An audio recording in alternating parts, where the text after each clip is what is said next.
Bonjour les élèves de grande section, on se retrouve pour une autre vidéo pour apprendre à écrire en cursive. Aujourd'hui, on va apprendre à écrire des mots qui contiennent des étrécis. Donc, dans un premier temps, voici des petites illustrations. Une fille qui lit, on va écrire « elle lit ».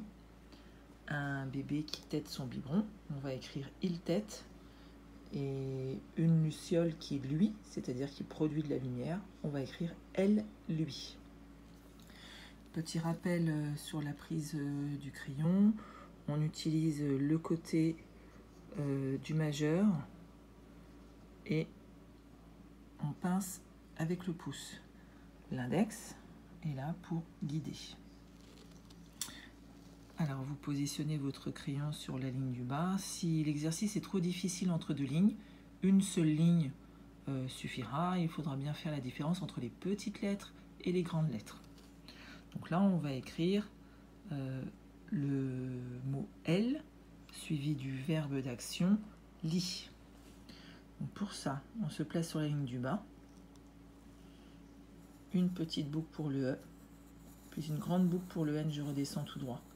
Encore une fois, une grande boucle pour le « l », je redescends tout droit. Une petite boucle pour le « e ». Je laisse un espace. Lit. On va donc écrire la lettre L, la lettre I, la lettre T.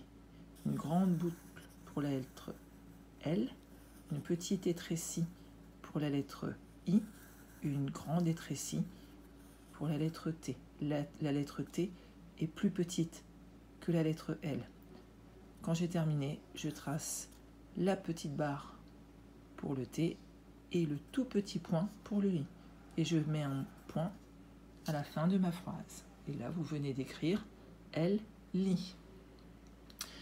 Deuxième ligne, on va écrire « il tète ». Donc, je me positionne sur la ligne du bas. Je vais donc écrire le mot « il » avec la lettre I, la lettre L. La lettre I, c'est une étrécie. La lettre L, c'est une grande boucle. Quand j'ai terminé, je place mon point sur le I. Je laisse un espace et je vais écrire le verbe tête. T, une grande étrécie. E, c'est une petite boucle. T, une grande étrécie.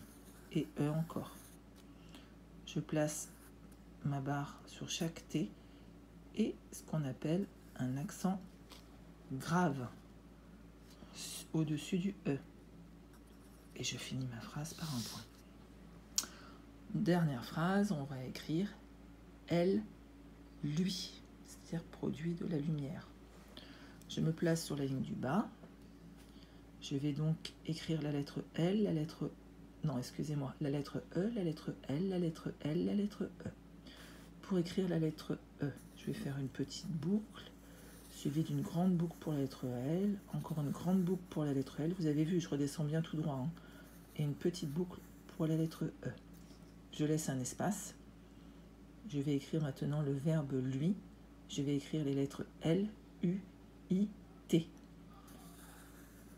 L, une grande boucle qui descend tout droit. U, deux étrécies. I, une étrécie. T, une grande étrécie. Quand j'ai terminé, je mets la barre sur mon T. Le point au-dessus de mon I. Et un point à la fin de ma phrase. Donc vous voyez, tous les mots que vous avez écrits contiennent des boucles et des étrécies. Et en maîtrisant ces deux signes graphiques, vous voyez qu'il est déjà possible d'écrire des phrases. Voilà, mais écoutez, n'hésitez pas à refaire ce petit exercice plusieurs fois. Bon courage!